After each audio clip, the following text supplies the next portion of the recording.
আমরা সাম্বার চাটনি ইডলি খেয়েছি, এই জন্য আমরা আজকে দই ইডলি বানাবো।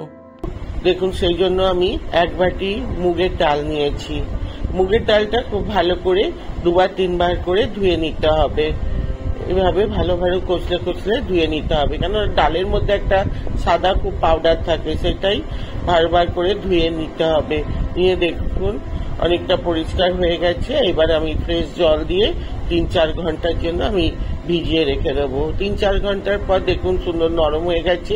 আমি একদম মিহি করে পেস্ট করে নিয়েছি। এটার মধ্যে যেন কোনো দানা না থাকে। এর মধ্যে 1 চামচের মতন জিরে, আন্দাজ মতো নুন দিয়ে আবার খুব ভালো করে ফেটিয়ে নিতে হবে। এতক্ষণ ধরে ফেটাতে হবে যেন ওটা খুব হালকা হয়ে যায়, একটা সাদা সাদা ভাব হয়ে যায়। এবার আমি একটু ইনো দিয়ে দেব। ইনোটার উপরে একটু জল দিয়ে ইনোটা খুব ভালো করে মিলিয়ে নেব। যদি ইনো আপনাদের হাতের কাছে না থাকে তাহলে বেকিং পাউডারও দিতে পারেন। এবার একটু লেবুর রস দেব, দিয়ে খুব ভালো করে লেবুর রসটাও মিলিয়ে নেব। দেখুন কতটা সুন্দর হালকা হয়ে গেছে। এবার ছোট ছোট যে ইডলি স্ট্যান্ড গুলো পাওয়া যায়, সেটার মধ্যে সামান্য তেল ব্রাশ করে খুব অল্প 1/2 চামচ করে দিতে হবে। যদি আপনাদের কাছে ছোট না থাকে, বড় ইডলির মধ্যেও করে ওগুলোকে টুকরো করে পরে বানাতে পারেন। এইভাবে আমি প্রত্যেকটার মধ্যে দিয়ে দেব।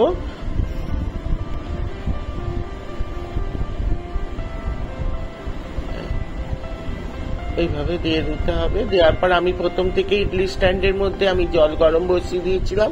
এইবারে আমি যে ইডলি যে স্ট্যান্ডটার মধ্যে আমি ব্যাটারগুলো দিয়েছি সেটাও বসিয়ে দিয়ে মিনিট 5-6 পরে এটা হয়ে যাবে। ওটা হতে হতে আমি একটা চাটনি বানিয়ে নেব। ধনে পাতা, পুদিনা পাতা, কাঁচা লঙ্কা, 1 টুকরো আদা আর একটু আন্দাজ মতো নুন দিয়ে ওটা একটা মিহি পেস্ট করে নেব। আর এদিকে আমি খুব গাঢ় আর তাজা 1 বাটি দই নিয়েছি। নিয়ে ওটা খুব ভালো করে ফেটিয়ে নিতে হবে, নিয়ে জল মিলাতে হবে। এটা একটু পাতলা পাতলাই হবে। 2 বাটি মতন আমি জল মিলিয়ে নিয়েছি, দিয়ে ওটাকেও খুব ভালো করে মিলিয়ে নেব।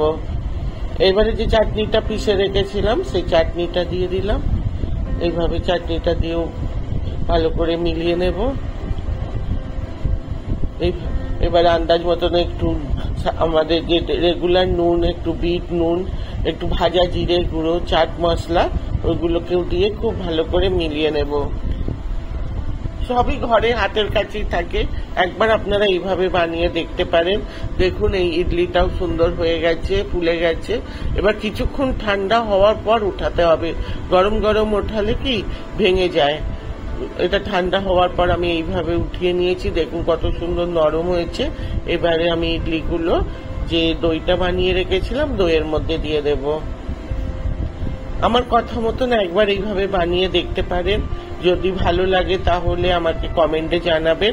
এবারে গ্যাসের মধ্যে কিছুটা তেল দিয়ে ওর মধ্যে সর্ষে, শুকনো লঙ্কা, কারি পাতা আর একটু হিং দিয়ে দিয়েছি। এই সময় কিন্তু গ্যাসটা একদম বন্ধ করে নিয়েছি তেলটা গরম হওয়ার পর। এটা এমনিও খেতে পারেন, আর দইয়ের মধ্যে এই ধরনের ফোড়নটা দিলে না বেশি ভালো লাগে, সেই জন্য আমি ফোড়নটা দিলাম। যদি ফোড়ন দিতে ইচ্ছা না করে, প্রথমে যেমন করেছিলাম ওইভাবেও খেয়ে নিতে পারেন। এবার উপর থেকে একটু ভাজা বোঁদে ছড়িয়ে দিলাম আর একটু চিলি ফ্লেক্স দিয়ে দিলাম, দিয়ে খুব ভালো করে মিলিয়ে নিয়েছি। এটা সঙ্গে সঙ্গেও খাওয়া যায় বা কিছুক্ষণ রেখেও খেতে পারেন ওর মধ্যে, তাহলে সুন্দর দইটা ঢুকে যাবে। এইভাবে বানানোর পর যদি ভালো লাগে লাইক, সাবস্ক্রাইব এবং শেয়ার করুন।